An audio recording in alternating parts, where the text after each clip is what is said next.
धरं विष्णुं शशिवर्णं चतुर्भुजं प्रसन्नवदनं ध्यायेत् सर्वविघ्नोपशान्तये। ॐ सिन्दूरारुणविग्रहां त्रिनयनां माणिक्यमौलिस्फुरत्तारानायकशेखरां स्मितमुखीमापीनवक्षोरुहां पाणिभ्यां मलिपूर्णरत्नचषकं रक्तोत्पलं बिभ्रतीं सौम्यां रत्नघटस्थरक्तचरणां ध्यायेत् पराम् अम्बिकाम्। ॐ ध्यायेन्नित्यं महेशं रजतगिरिनिभं चारुचन्द्रावतंसं रत्नाकल्पोज्ज्वलाङ्गं परशुमृगवराभीतिहस्तं प्रसन्नं पद्मासीनं समन्तात् स्तुतममरगणैः व्याघ्रकृत्तिं वसानं विश्वाद्यं विश्वबीजं निखिलभयहरं पञ्चवक्त्रं त्रिनेत्रम्। ॐ नारायणं नमस्कृत्य नरं चैव नरोत्तमं देवीं सरस्वतीं व्यासं ततो जयमुदीरयेत्। गुरुर्ब्रह्मा गुरुर्विष्णुर्गुरुर्देवो महेश्वरः गुरुः साक्षात् परं ब्रह्म तस्मै श्रीगुरवे नमः।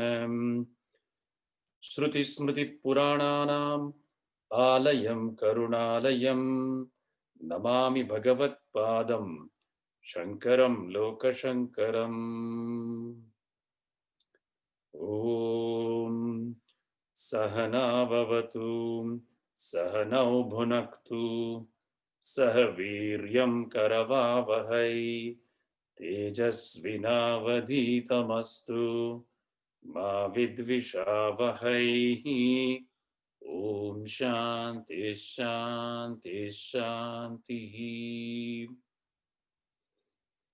सर्वोपनिषदो गावो दोग्धा गोपालनन्दनः पार्थो वत्स सुधीर्भोक्ता दुग्धं गीतामृतं महत्।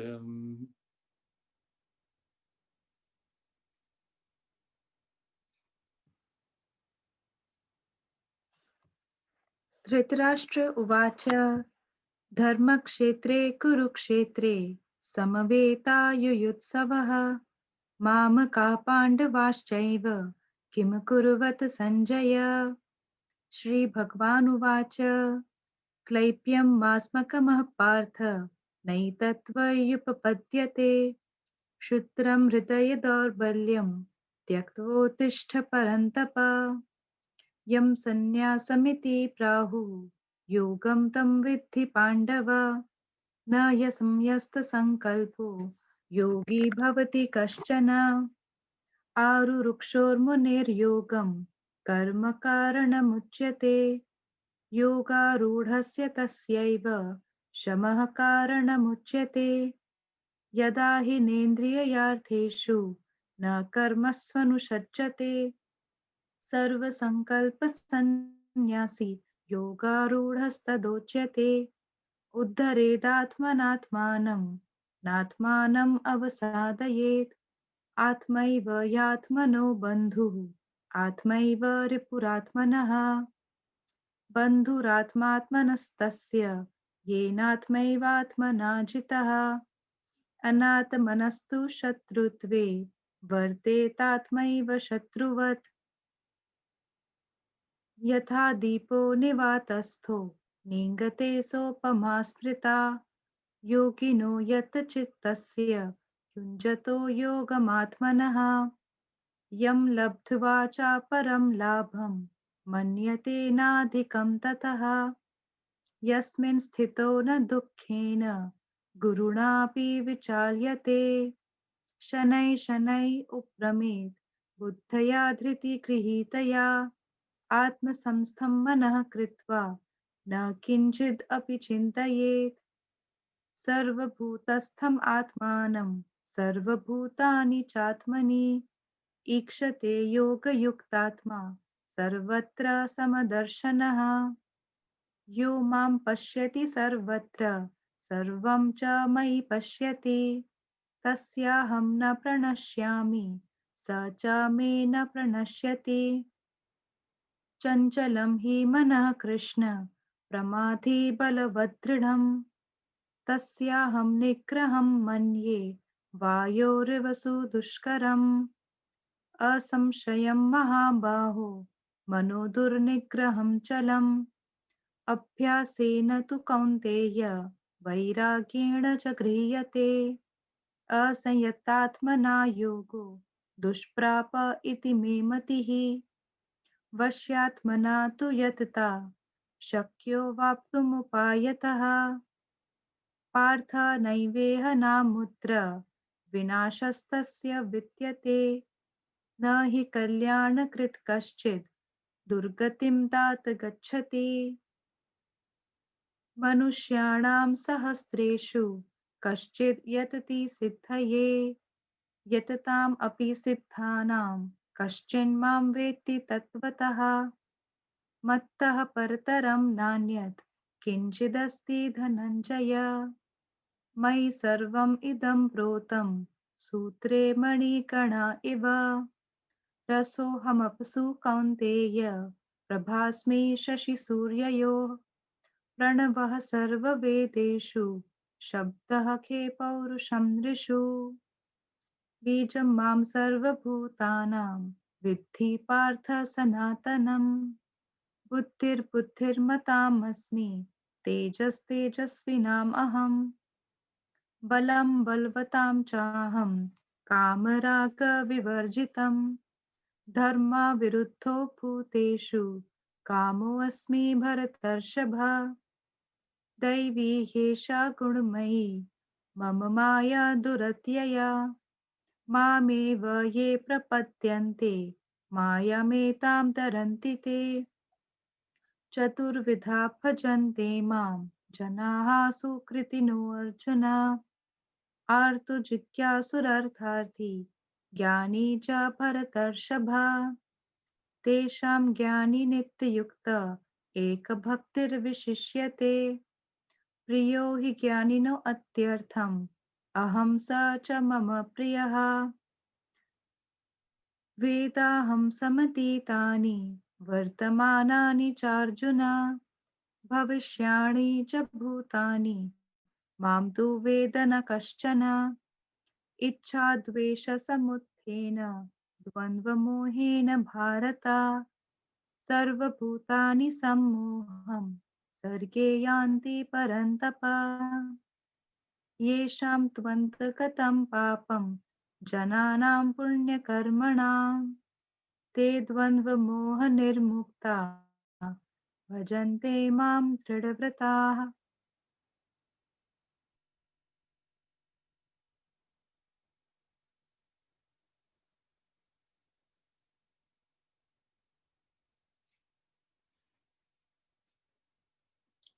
Very nice. Thank you, Rishi. Huh. So where were we? 9:14. Is that right? Yes, Professor.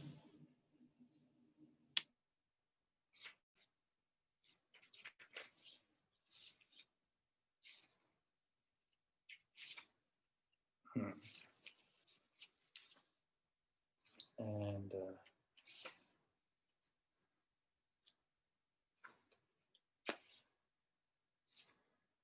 9:14. So I think here, if I remember, we left the train of thought was starting at 11.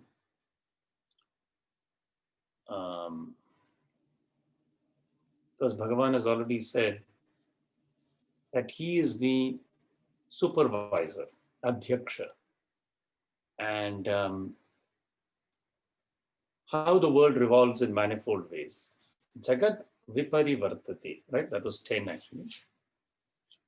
And already in the commentary 515, Bhagavan has said, knowledge is shrouded in ignorance, therefore living beings are deluded, right? Nadatte kasyachit papam was the starting of that verse, if you recall.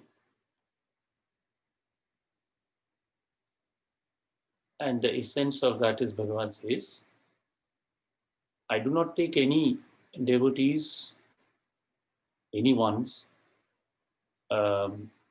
sin, nor the sukritam, the good works either. But the truth is, jnanena avrita is knowledge is shrouded in ignorance. Tena mukhyanti jantava. As a consequence, living beings are deluded. So that's where I was saying that the Bhagavad Gita is eminently a Jnana Marg text. Right? Then Bhagavan goes on to say, but not everybody thinks this way. Right? Avajananti mam muda, fools deride me, manushim tanum ashrikam. Again, this point we talked about a little bit, that the notion of the Lord being in a human form, is that possible? Or, is it not possible? We talked a little bit about that. What are the challenges thereof? And actually, I was reading after that an interesting transcript of a National Public Radio podcast.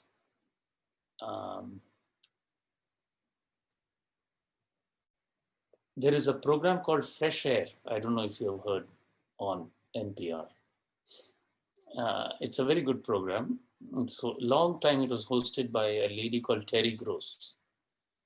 And she has a remarkable ability to interview very wide variety of people in a very engaging way to bring out their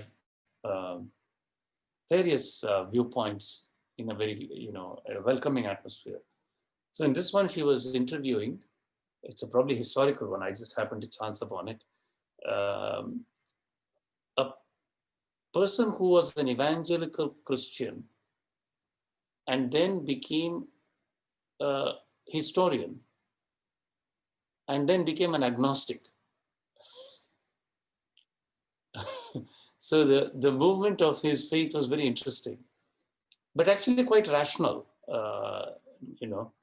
and I will maybe forward it to the group, and you can also. Now, why is this relevant and why is this interesting? You see, the truth is that if one is brought up in a cultural and religious milieu, which is immersed in duality, where from the beginning you've been taught that human, God, good, bad, it is very difficult to change the mental thinking towards the Vedantic, particularly the Advaita Vedanta viewpoint of Sarvam Khalvidam Brahma. This mental, intellectual jump is a vast chasm as big as the Grand Canyon if you have not been brought up in this milieu. And it is very difficult for people like us to imagine what a great chasm this is.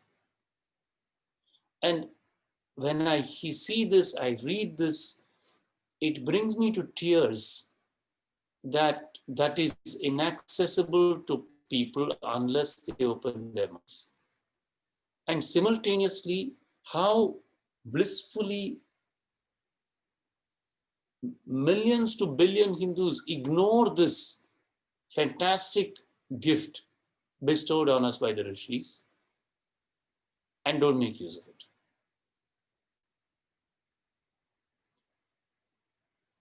You have no clue how hard it is to make that mental leap.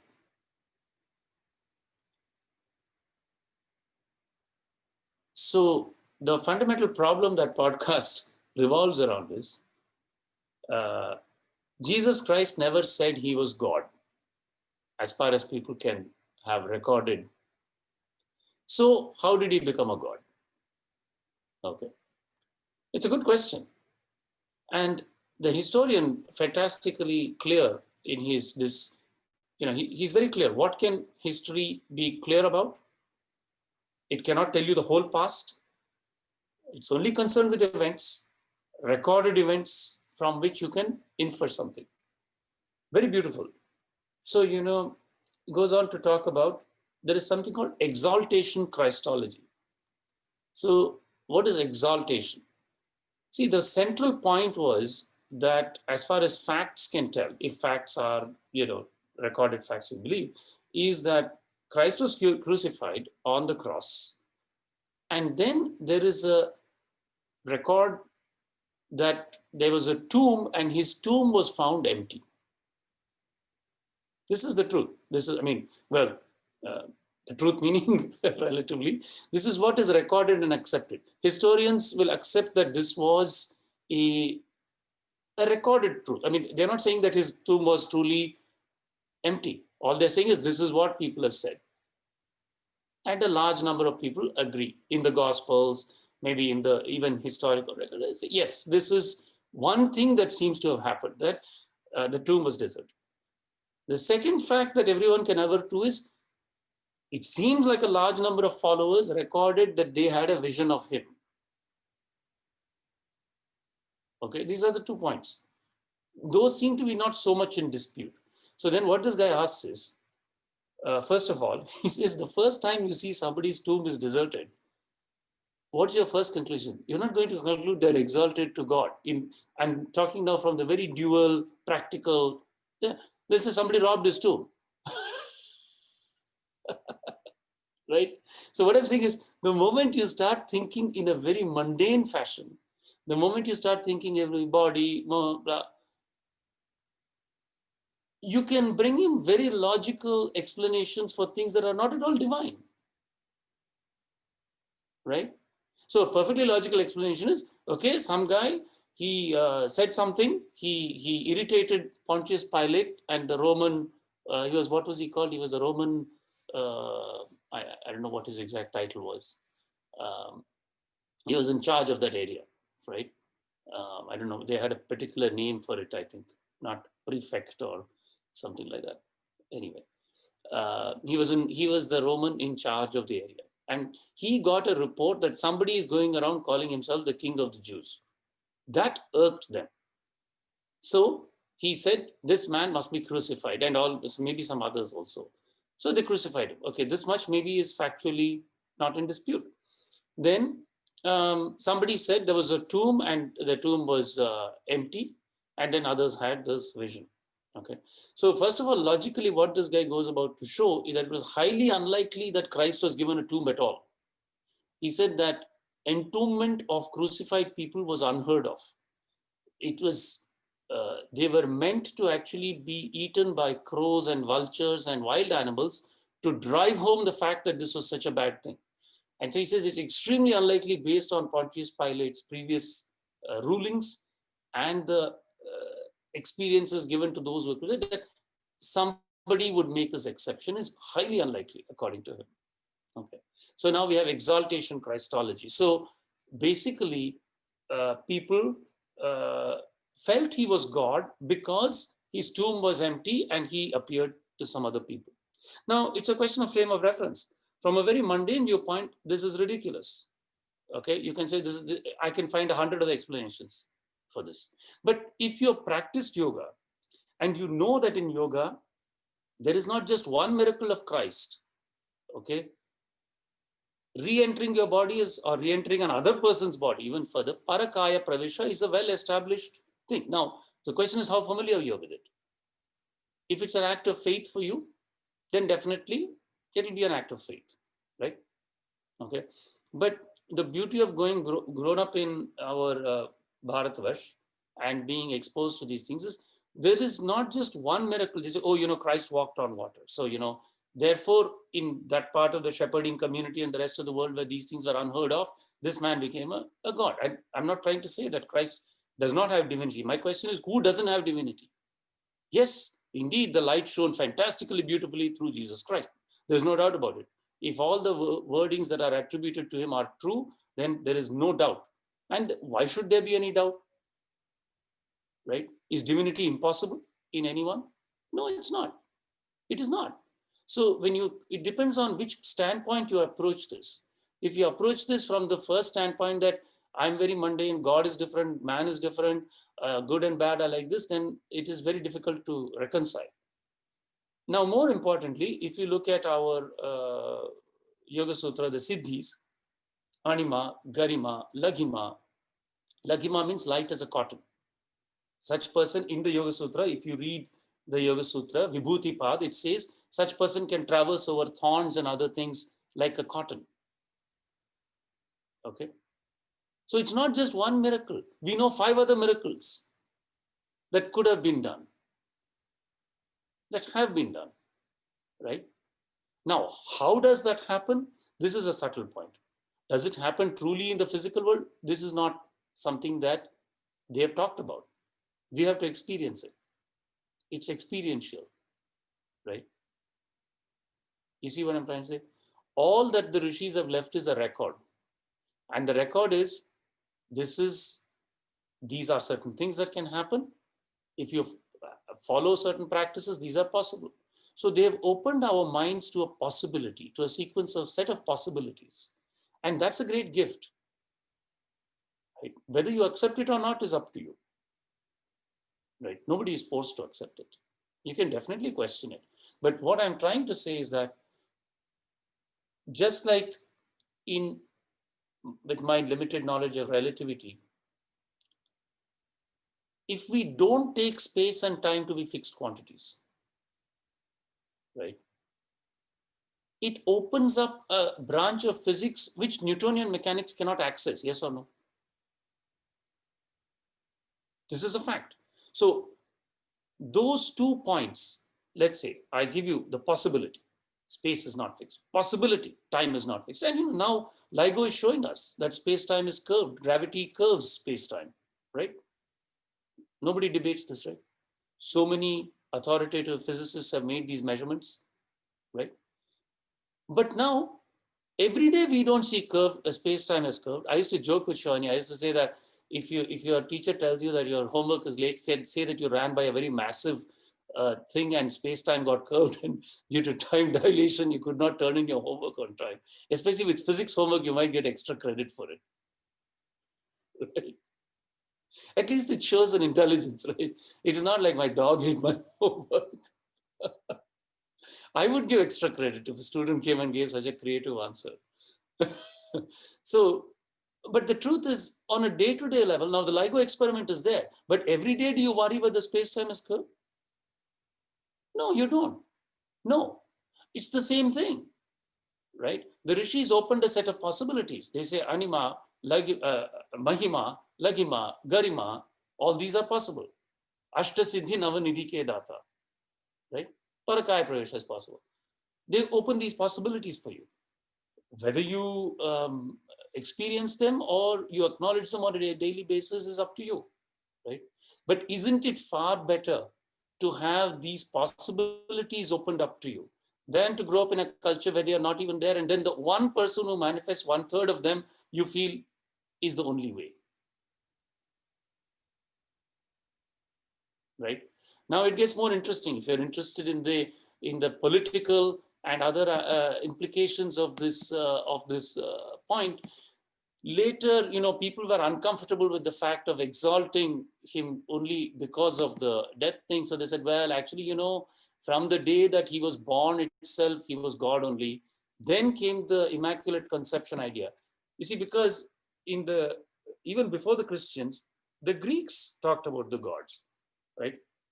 So we are talking now about this question of when does a human become divine, or is a human divine, or are the divine and human forever separate, right? Now the Greeks had gods, correct? And actually in the Greek myths, they had a peculiar way. A human and God connection could happen if the gods descended to earth and uh, uh,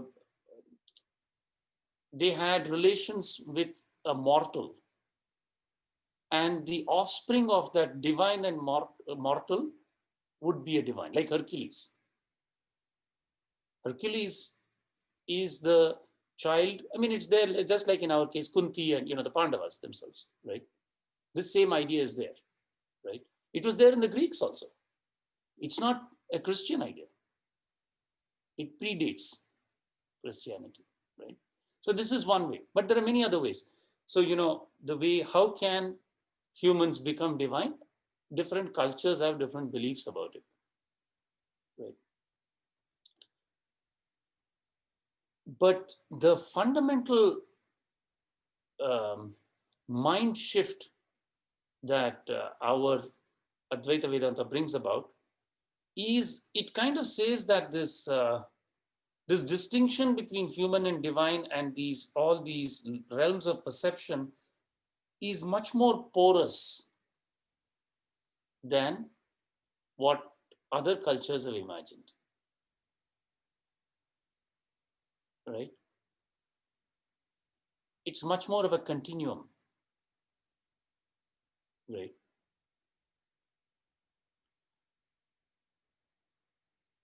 Now, because of the gift of this insight and of the possibilities opened by the rishis, still Bhagavan says, is aware. And he says there will still be people who don't believe this, right?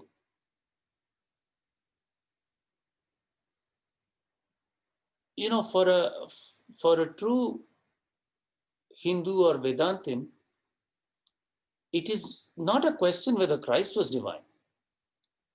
It's not a question at all. Of course he was, right? But then so was Muhammad, right? And so we're all. So for us, the question is not that there is one divinity. It is divinity has existed before, divinity exists now, divinity will exist forever, right? But the only thing is, if your faith satisfies you completely, Purna, you will, one, be satisfied in it. Two, you will not seek to impose it on others. Three, you will have no problem with others having their faith. But the problem comes that if you don't accept that, then you're going to be, one, dissatisfied with your faith. So you will constantly want to poke and find out what the other person is doing. You saw that already, right? Millennia of that kind of poking. Two, you cannot be satisfied that somebody else can have a legitimate way to get to the same truth.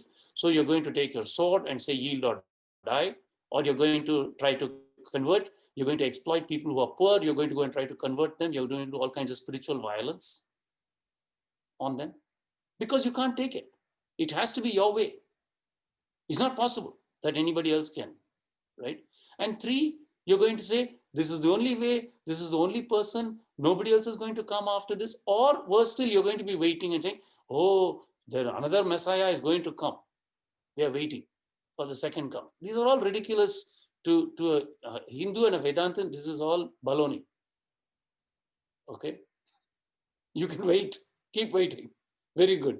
I'll come and see you in 20 years and see whether you're, this is ridiculous. Hindu or Vedantin's attitude is, there is a way. We have been fortunate enough to be born in that way. We will know it, right? This is the point. And this is a tremendous, I can't tell you what a great treasure we've been given, right? And all I can say is, as a consequence, it is important that Hinduism not die out. And what do I mean by that? That means at least if you're born in the tradition for God's sake or for your own sake, which is the same thing, know it. That's all. right? See, there are so many things. The other thing I was thinking the other day, I was listening to Barack Obama, our former president, was interviewed by a late show host. And, he's a very remarkable, charming, intelligent, and entertaining speaker. And I was just reflecting and I thought, how much effort he must have put in to reach the post of president, right? To reach that level.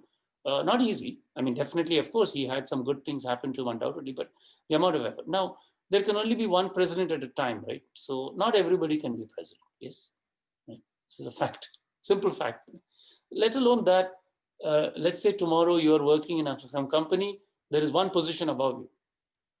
Okay. Is everybody going to get that position? You can put in effort, undoubtedly. You can put in tremendous effort. Is everybody going to get that position? Are you going to get that position for sure? No, it's not guaranteed, right? You're born to some parents. You try to serve them very well. Is it guaranteed that they're going to think you served them well? No. Is it guaranteed that society is going to think that you served them well? No. Okay. You're married. You have a spouse. You do the best you think by your spouse. Is it guaranteed that your spouse is going to think you did well by them? No. Nothing is guaranteed. But what is guaranteed? One thing. Without anybody's help, you can know yourself. This is one thing that was not denied to anybody. Think about it. It is the one thing that is not dependent on society, on anybody, right? You may not be able to be president of the United States tomorrow, but you can know yourself. This is, I think, an important thing to think about. It's the one thing that's not denied to us is to know yourself, right? No other thing in the external world is truly under your control. Am I right or not?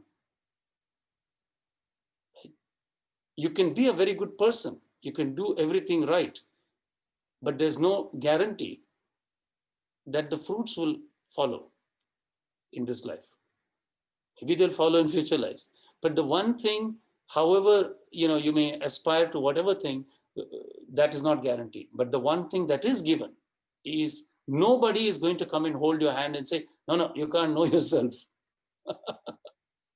Right? So that's why I think it's a worthwhile effort. It's a worthwhile goal because nobody is stopping you. Right? And so therefore, if one makes the effort, must it not then be true that the goal will be achieved? Right?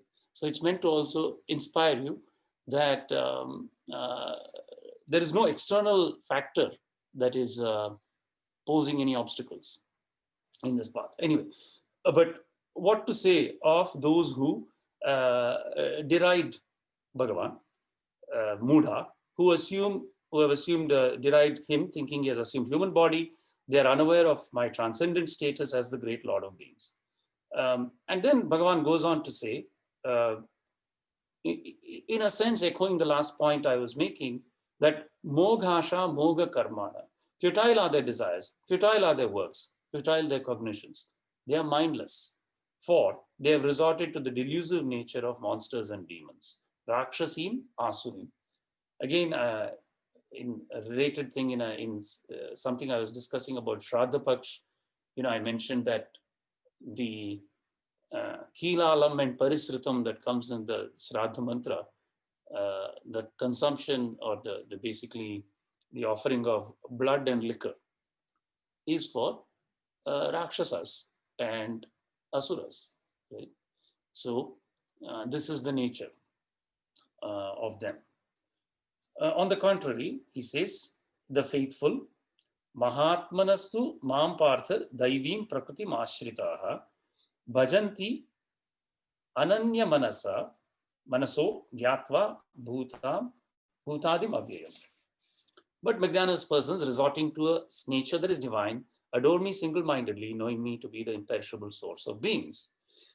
And then, this is very beautiful, 14, have we read 14 or we have to still know? We read 14 last time as well. We read 14, okay. Satatam Kirtayanto, still very beautiful. If you don't mind, I will repeat. Satatam Kirtayanto Mam Yatantascha Dridhavrataha. Namasyantascha mam bhaktya nitya yukta upasate. Incessantly glorifying me, striving with steadfast vows, prostrating, eternally united, they worship me with devotion. Very good. Now, in what all varied ways do they worship? Te kena prakarena upasate iti uchyate. And please read 15.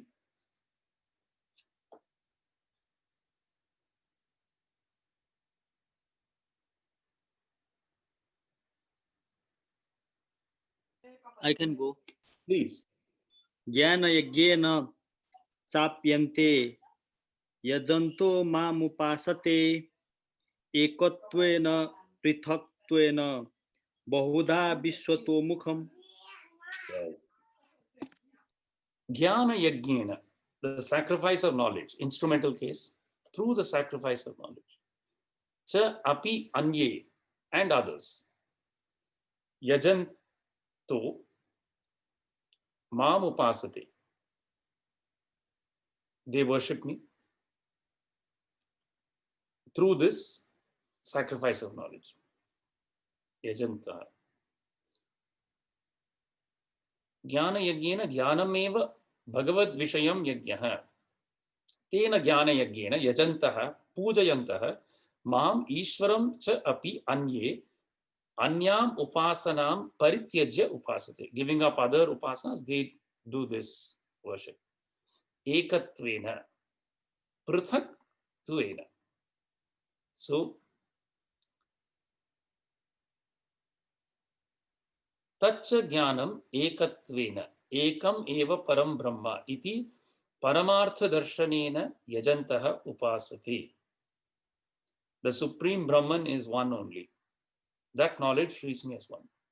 Prithaktvena kechit bahuda avasthitah sa eva bhagavan sarvato mukha vishwarupaha. Lord Vishnu, ekam iti parama. Kechit prithaktvena aditya chandradi bhedena sa eva bhagavan Vishnuhu avasthitah. Aditya is sun, Chandra is moon. So others treat me as different, holding Lord Vishnu is manifest as the sun, the moon, and worship. Iti upasati. So some worship taking God to be one, some worship in manifold ways, with face turned everywhere. Sarvato mukhaha vishwarupaha. This comes also in the Narayana Suttam. Holding the Lord, same Lord exists in manifold ways, all forms are His. Iti tam vishwarupam sarvato mukham bahudha bahuprakarena upasate. Again, pertinent to my discussion earlier, this is theory of relativity compared to classical mechanics. The ability, further on, if you listen in that podcast, another great riddle. How can God appear as the Trinity in the Christian faith of, Father, Son, and the Holy Spirit? Twists minds into mental knots. Books are written on it. Reams and reams of discussion. Probably there are 5,000 Catholic bulls or whatever those things. It is trivial for a Hindu. What is the big surprise? Divinity appears in 3 forms, right? So mentally, what a tremendous freedom has been given to us by this simple verse. How many people read the Bhagavad Gita and understand that Bhagavan himself has said, some see me as one, some see me as many. बहुत सी मामूली चीज है ये. इसमें क्या है? बहुत, is there something? And on the basis of this is not a stupid simple. If you go deep into the philosophy, obviously the Hindu philosophy is very rich. It allows Shaddarshanas. It allows logic in various ways to be formulated, logical forms, right? So this we must understand, be aware of its relative importance, its relative, forgive me if I say so, superiority, and celebrate it and spread it amongst ourselves at least, and stand up strongly so that when somebody comes and denigrates or tries to push it, there should be a firm conviction among all Hindus that no, this is fine. my faith is Purna. I have everything I need. Thank you. My faith is complete. I don't need to look anywhere else for anything. If my mind is distressed, there is a solution for that in my faith. If my body is distressed, there is a solution for that in my faith. If there are certain life events I want to understand and time them correctly, there is a solution for that in my faith. I really don't need to look outside my faith, right? Not in a blinkered kind of way. You may appreciate, yes, God has come beautifully in many other ways. You may appreciate the poetry of Rumi. You may appreciate those other things, but you do not need them, right? In the joy of your experience, you may appreciate. And this is a significant difference. And I think to the extent that we don't appreciate this, people run helter-skelter for things all over the place, right? So in this one verse, the second one, Ekatvena Pratatvena Bahuda Vishvato Mukham.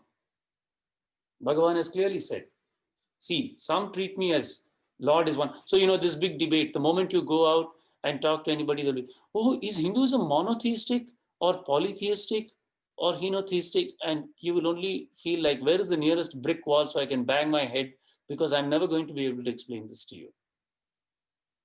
Namaste, thank you. Right? But perhaps we have to patiently explain, right, that it is simultaneously monotheistic and polytheistic and henotheistic, and whatever you want to do, whatever word you want to put to it, it is what you want it to be, right? But if you are of faith, if you truly have Shraddha, if you truly have faith, Guru Vedanta Vakyadishu, then you can read the Bhagavad Gita and it will be very clear to you, right? It's not, but it requires that level of Shraddha and Gyan and interest to do that, right? Otherwise, it's very difficult to explain in the languages that are foreign to our country, these concepts. I actually definitely find it hard, right? What I can explain through Sanskrit, it's very difficult to explain in other languages, right? It's the language of the spiritual treasures. Okay, next one, please. 16. I can go ahead. Please.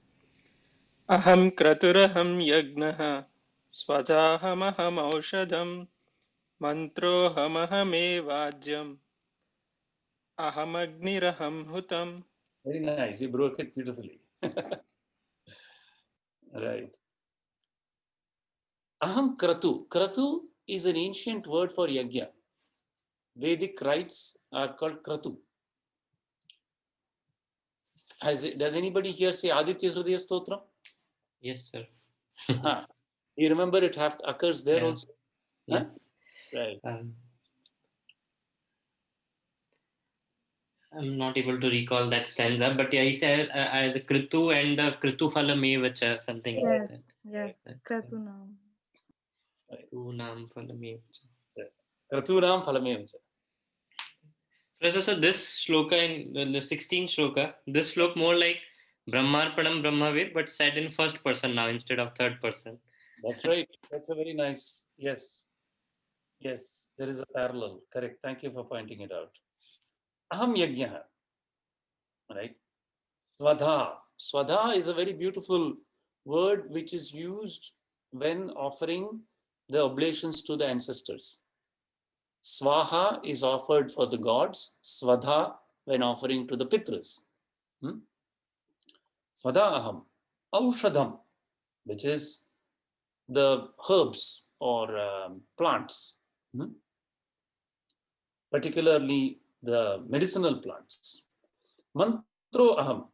Well, you know what mantra is? Mananat trayati mantra.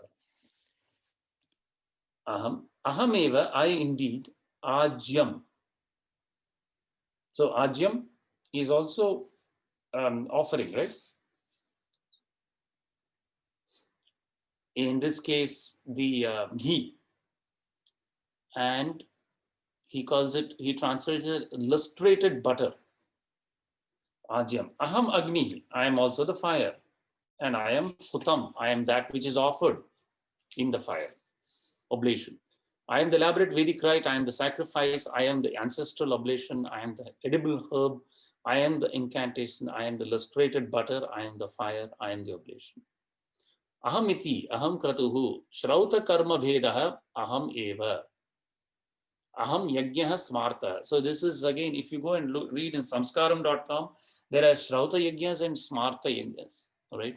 The shrauta yajnas like agnishtoma, ati agnishtoma, these are kratus, right? Soma yajna or rajasuya, ashwamedha, they are done together in a community, right?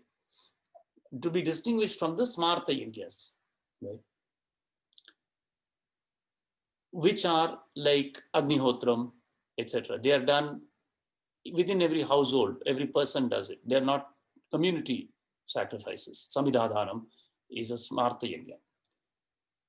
Kimcha svadha annam aham, and I am the pitrubhyah yad diyate, that is given to the, I am the offering of food made to the ancestral spirits.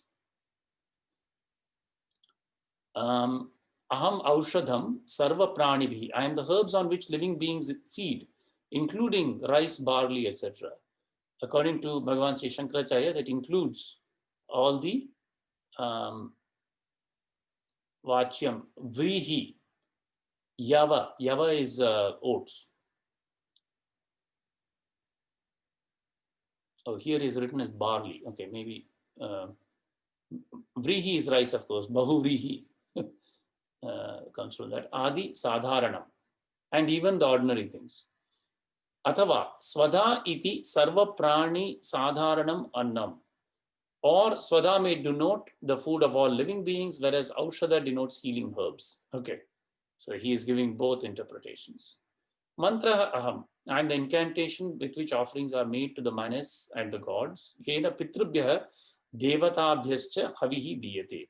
Aham eva ajyam havischa, I am the lustrated butter and the oblation. Aham agnihi, I think by lustrated butter he means ghee. Sometimes we call ghee as clarified butter, no? Yeah, that's right. After all, when we heat it, it becomes clear. That is true. The color of ghee is very divine. Aham agnihi yasmin huyate havihi sah agnihi aham. I am the fire in which offerings are placed as well as the act of offering. Aham khutam havana karmam cha, havana karma cha. Kimcha, and. So the next one, is anyone going to read? I can read. Please. पितामहस्य जगतो माता धाता पितामह वेद्यं पवित्रम् ओंकार रुक्साम यजुरेव च. Thank you, very nice. Pita ahamasya jagata, I am the father of this world. Mata, the mother, its mother, sustainer. Dhata is sustainer, from the word dhatru, right? Pitamaha, I am the grandsire. Vedyam, I am the holy object of knowledge, that which must be known. Pavitram, the sacred, Onkara, Pavitram Onkara, the sacred syllable Om. Rik, Sama, Yajureva, Cha, and the three Vedas here, Rik, Sama, Ved, Yajurved. So that's pretty clear, right? Next one, 18. I can go. Please. गतिर्भर्ता प्रभुः साक्षी निवासः शरणं सुहृतः प्रभवः प्रलयं स्थानं निधानं बीजं व्ययं महा. Gatir, Gatihi, the goal. Bharta, support. Prabhuhu, the Lord. Sakshi, witness. Nivasaha, abode. Sharanam, refuge. Suhrit, friend. Prabhavaha, source. Pralayaha, dissolution. Sthanam, existence. Nidhanam, treasury. Bijam avyayam, and the indestructible seed. So, Gatihi iti,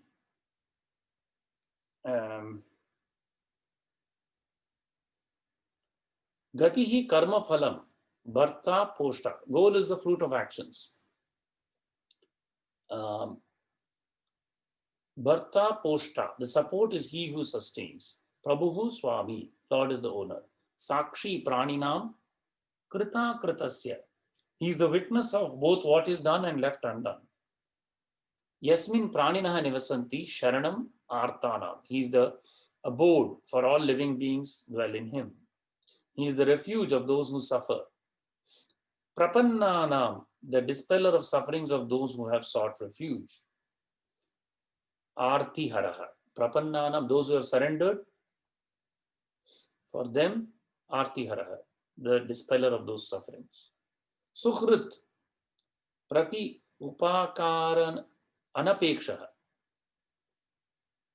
Pratyupakara anapekshaha. Who aids irrespective of any service in return. That's very beautiful.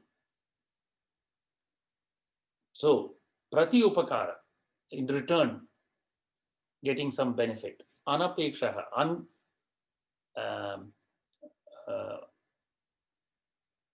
moved by it.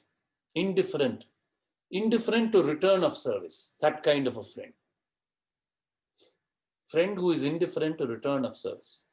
San upakari. He is also the source.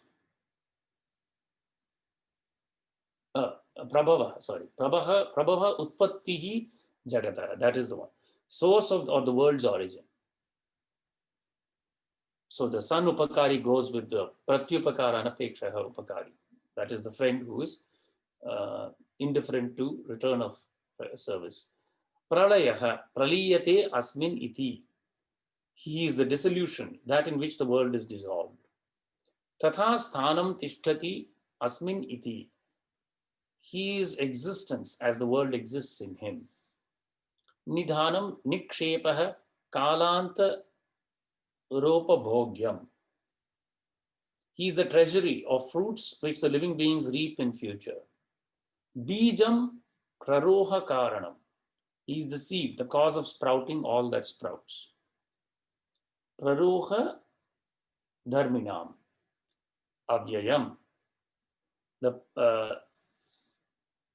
yavat samsara bhavitvat avyayam. So that is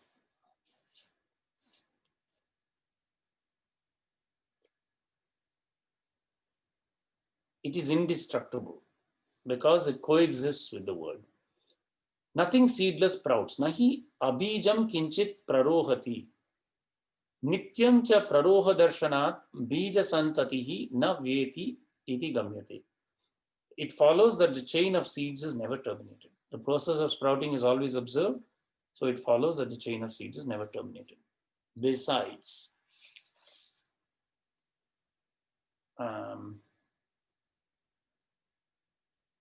maybe we can finish with 19 for today. Who is going to read? I can go. Please. Tapam yahamam varsam nigriham yut srijami cha amritam chaiva mrityuscha sadasatcha hamarjuna. Very good. Tapami aham varsham. Tapamyaham, right? Tapami iti. Tapami aham adityah bhutva kaischit rashmibihi ulbanaihi. Becoming the sun, with some scorching rays, I cause heat.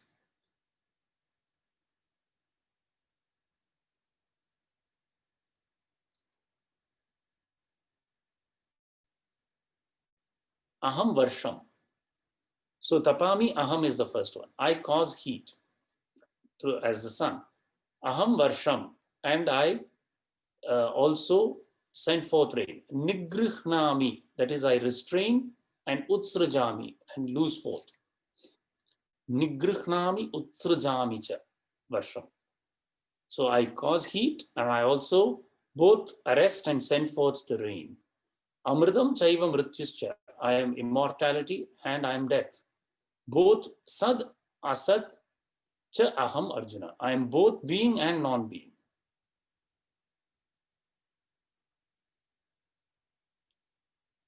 Becoming the sun, with some scorching rays I cause heat. With others I send forth rain. Again for 8 months I withhold it, sending it forth in the rainy season.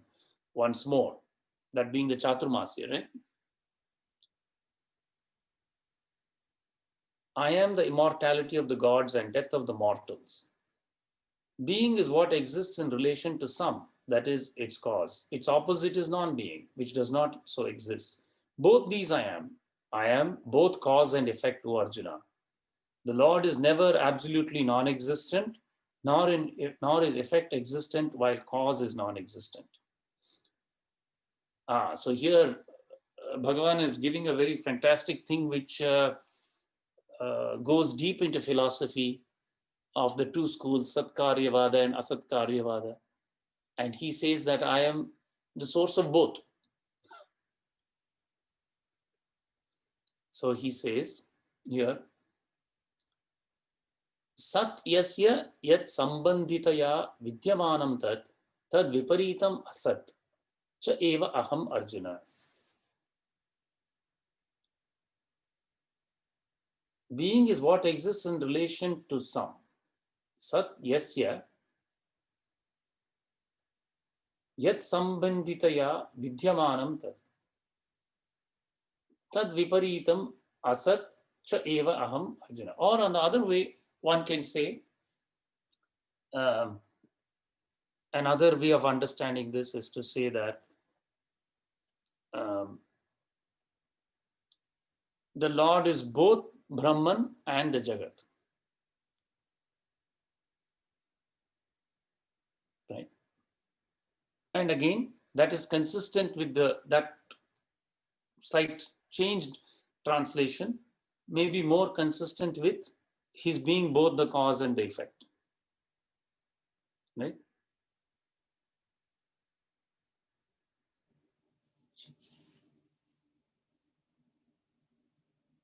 Acha.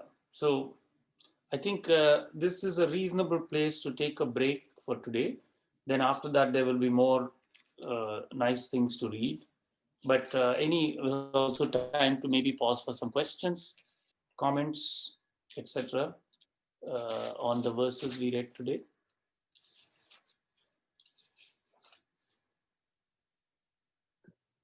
I have a question. Yeah, sure. So, why does Lord Krishna say that he has so many different forms? Like he's saying, like he's mom, dad, he's death. Right. What is the significance of that? So, who is Bhagavan Krishna in your mind? He's God. He's God. Very good, very good, very good. And this is a very beautiful point you raise. Now, you see, when we say something is God or someone is God, right? There are three characteristics we associate with God. Anyone know what they are? Omnipresence, omniscience, and Omnipotent. Yes. omnipotent. Yes. Very good. So omnipresence means present everywhere, right? Everywhere and at all times. Omniscience means knowing everything. And omnipotence means that there is nothing that is beyond that power of that. So we have two choices. We can, of course, accept that there's no God also, right? That's okay. But if one accepts there is God, then all this is true. Do you agree with me? Yes. That's all. It's simple logic. There is no compulsion to accept that there is God. I will never compel anybody to accept it. But if you accept, these are true. That's all. It's only consistency. It's only logic. Right? Because if that person does not have those characteristics, or let us not say person, if that concept of God doesn't have those characters, that is not God. That's all. Right? If the father was of the world is not, if there is a father to the world and that father of the world is not God, then that means there will be a difference between God and the father of the world. Then the debate will come. You know, who is God? Right? And actually, you touched upon a very interesting point. Historically, and this is very interesting and fascinating because in other religions, because these points have not been dinned into the head from when they were little children, these doubts arise. So, for instance, for a long time, the emperor, the king was considered God. Yes or no? King is God's representative on earth. So, you know, this whole in that article and podcast and the transcript, what becomes clear is it's only when the emperor Constantine bowed his head to Christ and converted to Christianity that Christianity took off as a religion.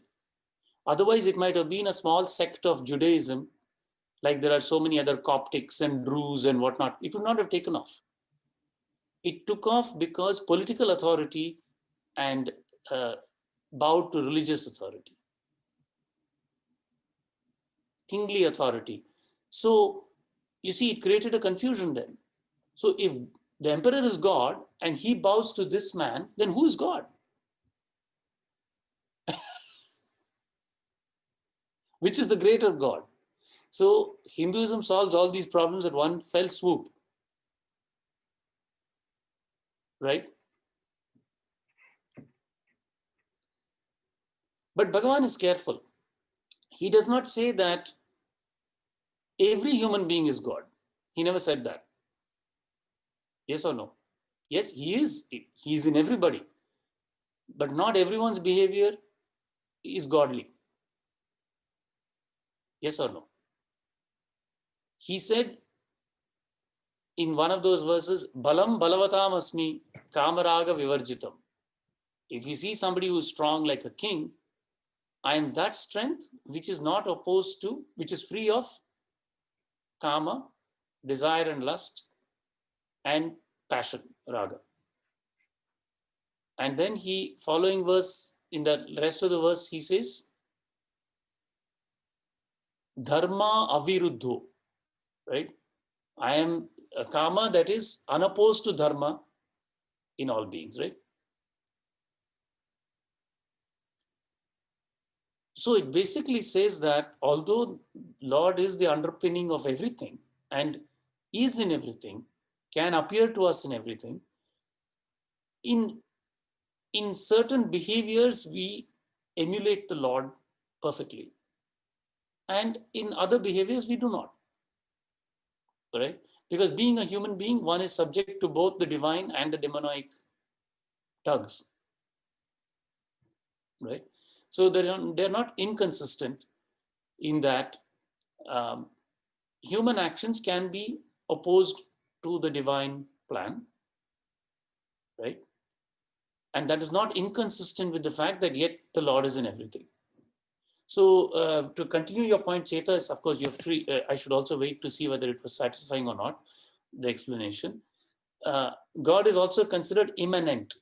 You might have heard this word, immanent, I-M-M-A-N-E-N-T. Immanent and also transcendent, right? So this immanence thing is what we call, we may say, Sarvavyapi, which is a characteristic of Vishnu, right? In everything. So anyway, did I confuse you more or was it fun? It was good. It answered my question. Okay. So that's why he is able to say these points, that I am in everything, right? Yes. But thank you. Of course it is. Thank you for joining. Any other comments, questions?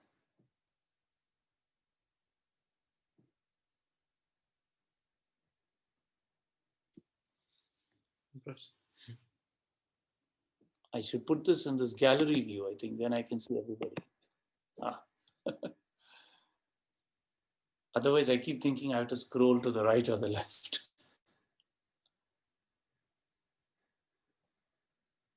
Anyway, I hope it was enjoyable. This is a very nice, I mean, I really, I'm hard put. There is no chapter in the Gita that is not nice.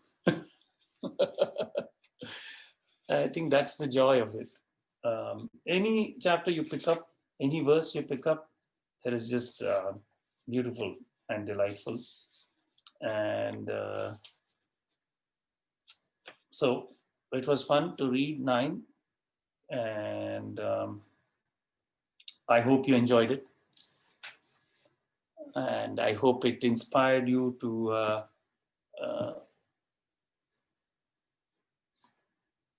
be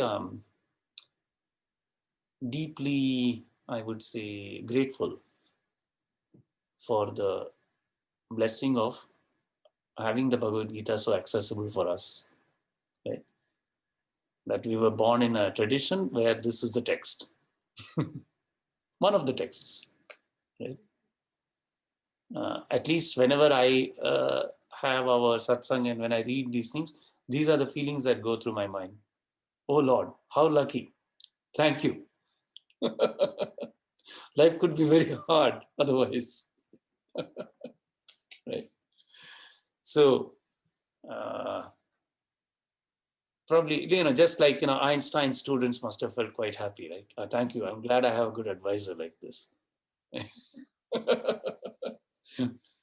I can access the truths of physics quite easily. So similarly. All right. Have a lovely evening. It was very nice to see you all. And we will meet soon. And I will say now Shanti Mantram. I hope you're feeling better, Dr. Shankar. Oh, thank you. Yes. Looking at you, yeah, feels like, yeah, you are doing all right now. Right. Asanas and satsang will have some pretty good curative powers. Om Tacham Yora Vranimahe Gatum Yajnaya Gatum Yajnapataye Daivihi Swastirastunaham Swastirmanushebhyaham Urdhvam Jigatu Bheshajam Shanno Astu Dvipade Sham Chatushpade Om Shanti Shanti Shanti.